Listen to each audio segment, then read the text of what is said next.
What's going on with Jaquindon Jackson? Utah adds a player through the transfer portal and gets a recruit. Plus, we know who Utah's first three opponents will be officially. All that and more on today's Locked On Utes. You are Locked On Utes, your daily podcast on the Utah Utes. Part of the Locked On Podcast Network. Your team every day.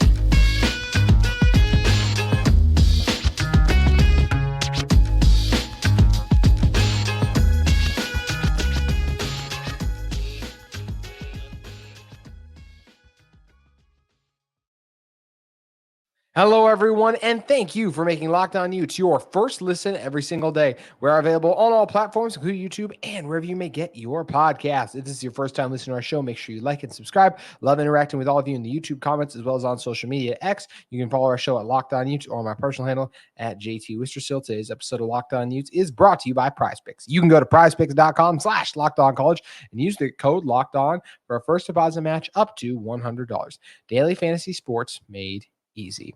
My name is JT Wistrcill, former intern inside the University of Utah Athletic Department. And on today's show, we're going to be talking about some recruiting with Utah picking up an elite tight end, also adding an elite athlete to their 2024 recruiting class. And speaking of 2024, we got the first three games on the schedule officially booked. So got to talk about that. But we have to start with everything going on with Jaquindon Jackson, Utah's phenomenal running back from not just this season, but the year before when he first made the position change.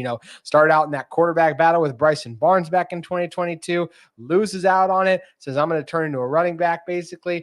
Becomes an elite running back, one of the better ones in the Pac-12 to close the season. And we all thought he'd have a monster season, and he had a really good season. I think injuries slowed down a little bit what we thought was going to be a 1,000-yard season for him, but still had 742 yards, averaged nearly 5 yards a carry, had 4 touchdowns throughout the season too. And, receiving wise, 9 catches for 53 yards. I was curious what his receiving stats will be because it didn't feel like he made a huge impact in that game, but as I was thinking back on it, I'm like, oh, remember in the spring game, he went crazy with the catches, but that was something that Sione Vaki, obviously Mekhi Bernard, the very first game was looked at to do.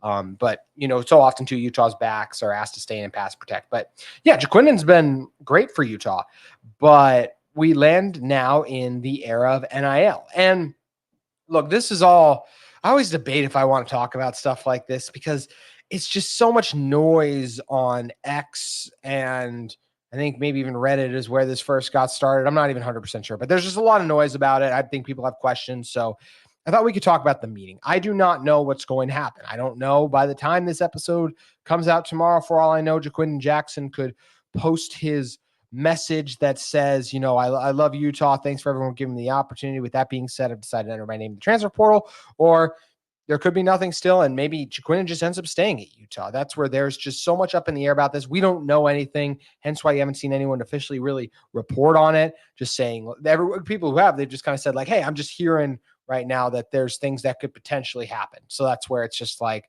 we have to talk about the potential. And this would be a tough blow for Utah for sure. I think when you talk about a guy like Jaquindon, just a veteran back with experience who, well, now turned into a veteran back with experience, right? But like just to do what he did this past year, there's very few guys who do that then come back to college football, I feel like. So it's just a nice familiar presence for Utah.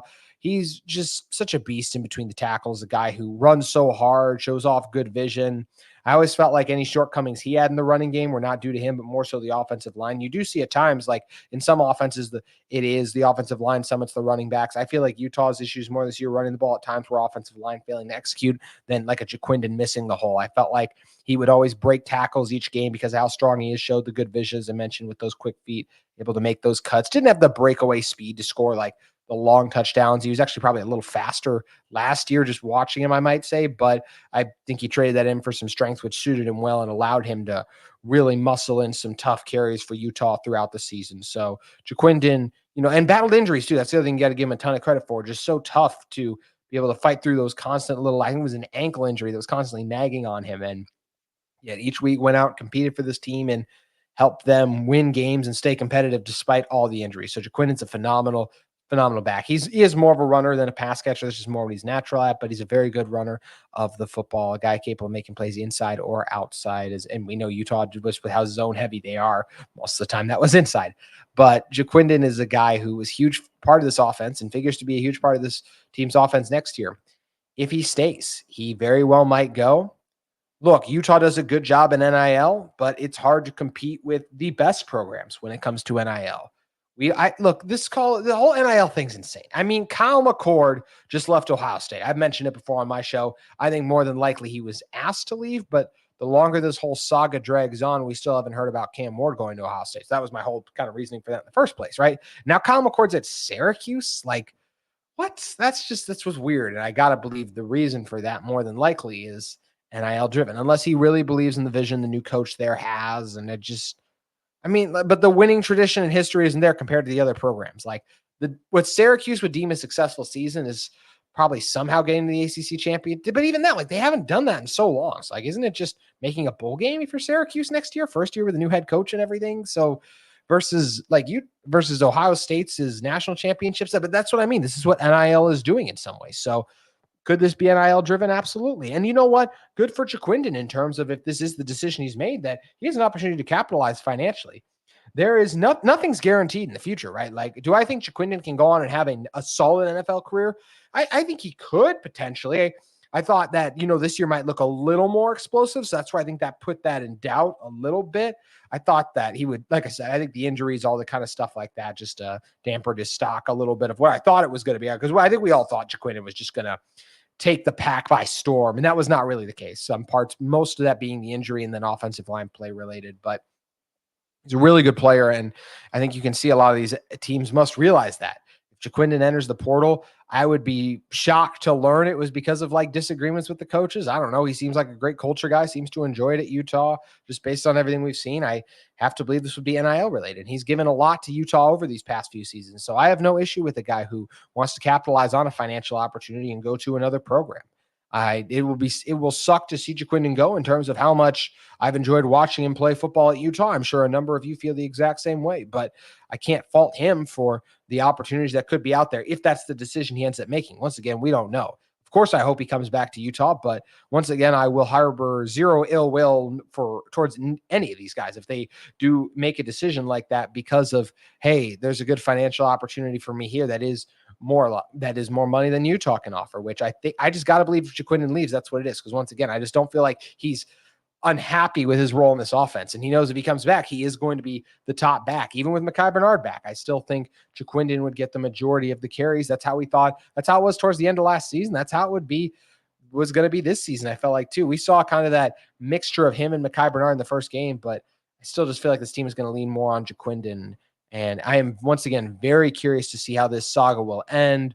Would love if Jaquindon could stay, but he very well may be heading somewhere else. And we have NIL in the world we live in now to thank for it. So it's going to be interesting to monitor and see what ends up happening with Jaquindon Jackson. So that will do it for discussions about Jaquindon. But as we talk about a player exiting the program, let's talk about some let's potentially exiting the program. Once again, we have no idea what's really going on because we haven't seen him say he's officially transferring yet. But from one player who up in the air is future, let's talk about some certainty things. Like Utah has already landed a new tight end and an elite athlete, that athlete being from the state of Utah, and that tight end being a former UCLA tight end, but also from the state of Utah, which is exciting stuff for this Utah football program. And we are going to be breaking that down in one moment. But first, I want to talk to you about our friends at eBay Motors.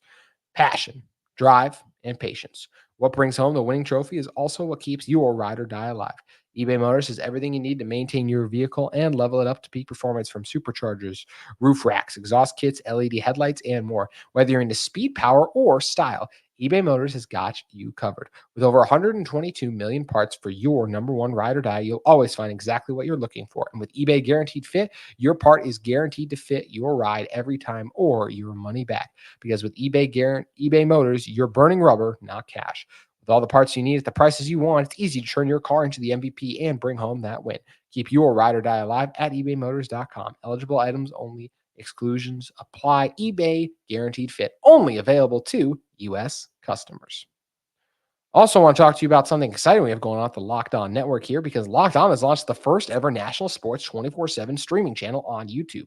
Locked On Sports Today is here for your 24/7 coverage needs in terms of sports. They have the top stories in sports with daily local experts of Locked On, providing only the way they can. Plus, our national shows cover every league. You can go to Locked On Sports Today on YouTube and subscribe to the first ever national sports 24/7 streaming channel.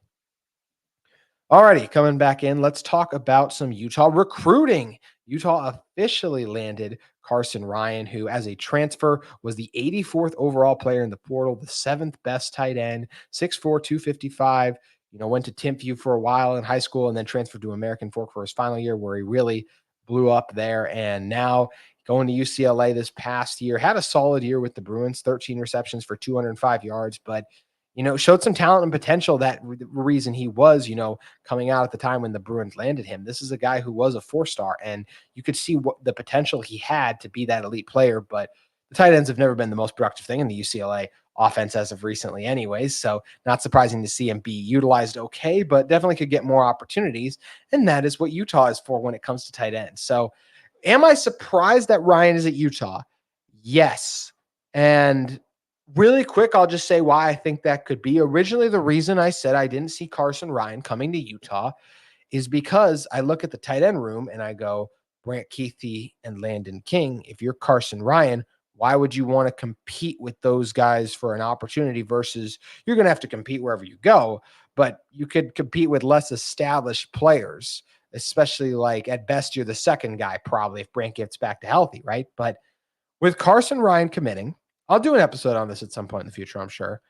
I right now think the meter has to lean towards Brant Kuithe leaving because once again, if I was just putting myself in Carson Ryan's shoes, I wouldn't want to come to a tight end logjam. If Brant Kuithe's gone or Landon King's gone, then that logjam doesn't exist as much because then you only have 2 elite tight ends rather than 3, which is I shouldn't say Landon King's elite yet, but I feel like he's trending towards that. And just once again, a proven tight end. With Landon King did enough this year to call him, in my opinion, to say he was proven to still do some productive things. We saw Ryan do the same thing, and we know Brant Kuithe is a flat out great collegiate tight end. But with this latest news, I think there is a chance that Kuithe is off to the NFL, and I think it's a high probability, hence why Ryan wanted to come here. But once again, we can discuss that another day, and that is strictly all speculation on my part. When we talk about Ryan, he actually had his season high in a game, 3 receptions for 69 yards against Utah, funnily enough. And that was obviously a game, too, that we know that UCLA offense struggled. And that's another thing to bear in mind. Look, Dante Moore had a rough year. I mean, there's a reason he's in the transfer portal, too. So Carson Ryan's number only being 200 yards. A lot of that is on the quarterback situation they had there, too. But he was a productive player for them throughout the season.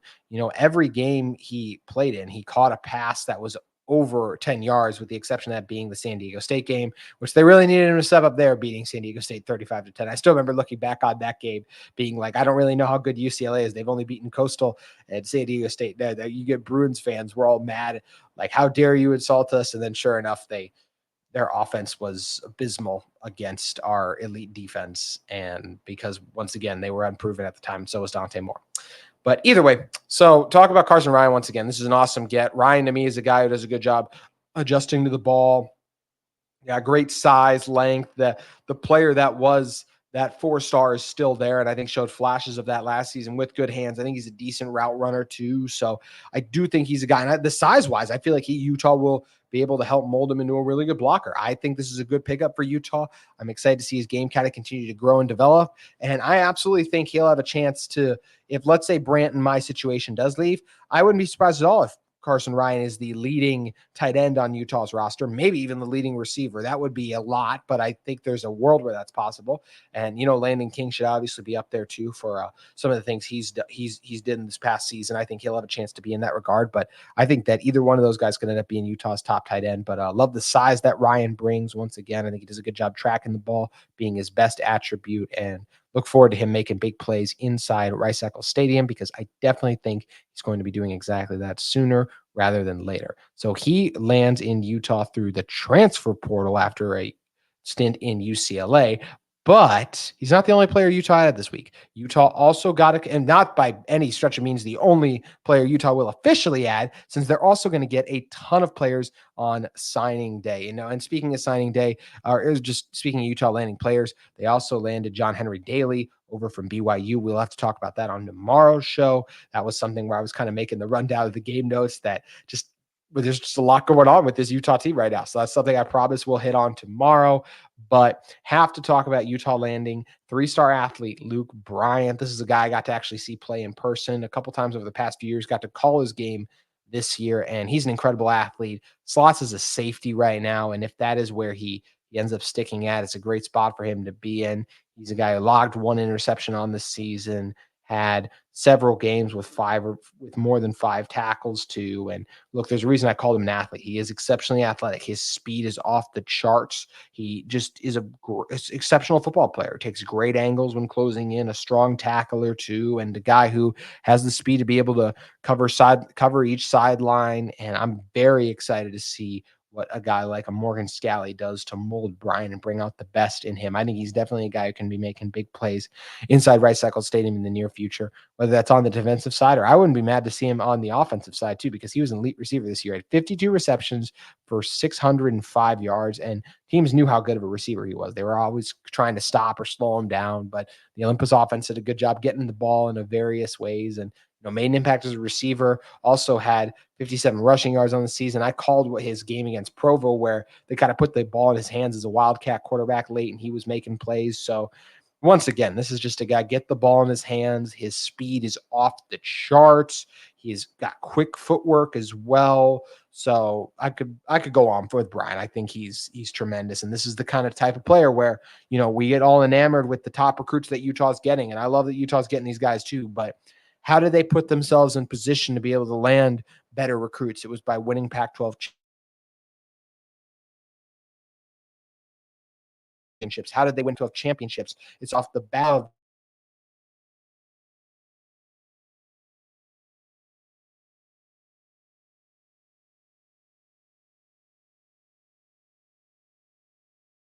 absolutely should, with some of the things that he's accomplished. Once again, just a huge fan of his game and excited to see what he's going to do inside Rice-Eccles Stadium, because I do think I think it's got a chance to do some big things, whether it's contributing on special teams early on to what, again, eventually I would love to see him start on defense as a receiver. I think there's so many ways he can play. And he's got really good hands too, especially if he does stay on the defensive side of the ball. This is not a guy I see dropping interceptions. This is a guy I see making miraculous interceptions and plays, as he did this past season with the Olympus Titans, who, shout out Olympus, had a really good football season, made their way into Rice-Eccles Stadium. So Bryant, the last game of football he ever played in Rice-Eccles Stadium, at least for the high school level, and his first collegiate games he'll play in will be inside Rice-Eccles Stadium too, up on the hill in Salt Lake. So pretty cool stuff there. But that'll do it for the recruiting talk. And once again, signing day is actually this Wednesday, December 20th. So we'll be doing a lot of recruiting talk this week on Locked On Utes, talking about the players that are officially signing and committing to Utah. One of those being Isaac Wilson, of course. So exciting stuff that's coming up for Utah this week. And once again, we will continue to discuss that, just like I want to continue to have discussions with you guys on today's episode. And we're going to talk about the 2024 schedule here momentarily. But first, want to dive into and discuss with you our friends at UCCU. Learn and Earn, the UCCU mobile banking app that pays your entire family to learn about money. Kids look to parents to become more financially literate, while parents, they don't always know the answers. Learn and Earn breaks down financial topics into fun, bite-sized educational games like quizzes and trivia. Every time a family member completes a topic, they earn points that can occur and can be redeemed for gift cards at stores like Amazon, Apple, Sephora, Walmart, Nike, and more. There's age-appropriate content for every member of the family who can compete against each other and track their progress on leaderboards. Learn and Earn is inside the UCCU mobile banking app, so you can play anytime, anywhere. The more you play, the more you earn, and the more you learn, the more you learn, the more you earn. Learn and Earn, part of UCCU's award-winning Be Money Smart Youth Banking Program, helping kids, teens, and parents have fun while becoming more financially literate together. UCCU, love where you bank. You know what's something I love? Looking ahead to 2024, because that's what we all love, right? Football games being back. And once a reminder too, the Las Vegas Bowl is this Saturday. We got all this recruiting news, transfers, all this stuff coming on. Like, still one game to go in this season for Utah football. And we will be covering Utah's bout with Northwestern in the Vegas Bowl on Locked On Utes this week. But obviously Utah in the bowl game, they're playing for a bowl championship, but their beginnings in their first year in the Big 12, we have some dates on when games will officially be played next year. First, August 29th, Utah will be taking on Southern Utah. Then on September 7th, they will take on BYU. And how about Utah able to work into their schedule to take on Utah State on September 14th? That is in Logan at Maverick Stadium, which I'm excited to see what the crowd kind of looks like for that. Like, does that one Utah State packs it out for? There are going to be a ton of, I assume there will be a lot of Utah fans who also make the trip down. So It's exciting. All of Utah's non-conference games, because only one of them is on the road, are in the state of Utah. And I think that's huge for this Utah team getting off to a good start. Obviously, they're going to win against Southern Utah and take care of business there. And they should win against Baylor too, right? Like, they're in a better position. This is a Baylor program that just lost Blake Shapen, their quarterback, who was going to play against Utah and then sustained injuries. So they had to turn to the backups there. And yeah, this is one of those situations where I feel like Utah at home, they're really good at home, as we know. Unless you're Oregon recently, and we know how good that Ducks team was. They did rank inside the top 10 and only lost to a playoff team in Washington. And it was twice, but still that's their only loss on the season. So we know how good they are. And yeah, I just feel like Utah should take care of business against Baylor. And then the Utah State game will be fun, but that's another one where Utah should obviously win. This is a Utah team that is, over the past couple seasons, been a top 15 program in college football. Did they follow that this year? Yeah. If they were healthy, do I feel very confident that they would have been right in the mix of that once again? Absolutely, because that's all we've seen Cam Rising do as a starting quarterback on this team, is lead them to top 15 seasons, lead them to Pac-12 championships, lead them to Rose Bowl berths. So how am I going to be like next year, or like, yeah, they're not going to achieve that? I think they got a great chance to win the Big 12, as I've talked about on the show. And I love how people, there are those fans like saying that I'm being arrogant or whatever. I saw some Big 12 fans saying that last week. By what? Saying the team that has one of the best returning quarterbacks in the conference, saying that school that also returns a ton of other conference talent that's won back-to-back Pac-12 championships, that they're one of my favorites to win the conference. That's me being arrogant. I feel like that's just them being like, how dare you say this team can roll in and win the conference in their first season? But it's like, well, if you look at the talent that's still there, they're better than most of the teams in the Big 12. Texas and Oklahoma were really the only two good Big 12 teams this year. Even Oklahoma State was solid, but look at their losses and some of those wild games they had. And I know they beat Oklahoma, like, props to them, but even them, I just don't know. And I like Kansas State. I should say that. I like Kansas State. I got to still see it to believe it with Texas Tech. We keep talking about the hype around Texas Tech. And then, yet once again, what they do to start the season opener? They lost to Wyoming. Like, that stuff has to matter. So, and I know before the season started, I had actually said that I didn't think Utah was going to be a contender in the Big 12 in 2024. Why did I say that? Because the most important position on the field is quarterback. And Utah at the time felt like they're going to be breaking in a new starting quarterback. When you're changing conferences, that's not a great thing to be doing. But with Cam Rising coming back and the state of the Big 12 as it played out this year, how can I not feel like Utah's a contender right away? They should get off to a 3-0 start based on this schedule. And I'm excited to hopefully see Utah do well in the Big 12 instantly, maybe win a Big 12 championship too. Because then some of the haters like that, I don't even care what they said to me. It would just be funny for them to be like, how did Utah come into our conference and do that? That's what I find funny. But we'll wait and see. So obviously the work to win that championships, though, in general, that starts with bringing in some recruits. You never know. Freshmen play a role sometimes, right? We saw Lander Barton help this Utah team capture their second back-to-back Pac-12 championship. We know Cole Bishop played a huge role on the first team. So these guys are really important, landing good recruits that are able to do that on top of the transfers. And that's what Utah's trying to do. So we're going to continue to talk about this week. We got bowl game previews. We got signing day previews. We got transfer commits coming to Utah. There is so much to talk about this week on Locked On Utes. And all right before Christmas as well, we have a ton of episodes. That is our gift to you. And I say gift, even though, yes, we bring you those episodes every single day, but we will bring you the Sunday show. Or actually, not the Sun. Maybe we'll do a Sunday show this week. We'll have to figure out how we want to kind of play that post Northwestern Bowl. We'll figure out. We'll have something for you after the Northwestern Bowl either way. But look forward to joining all of you and just being with you throughout this week for content purposes. That's going to do it for today's edition of Locked On Utes, but we'll be back with you tomorrow. Have a great day, everyone.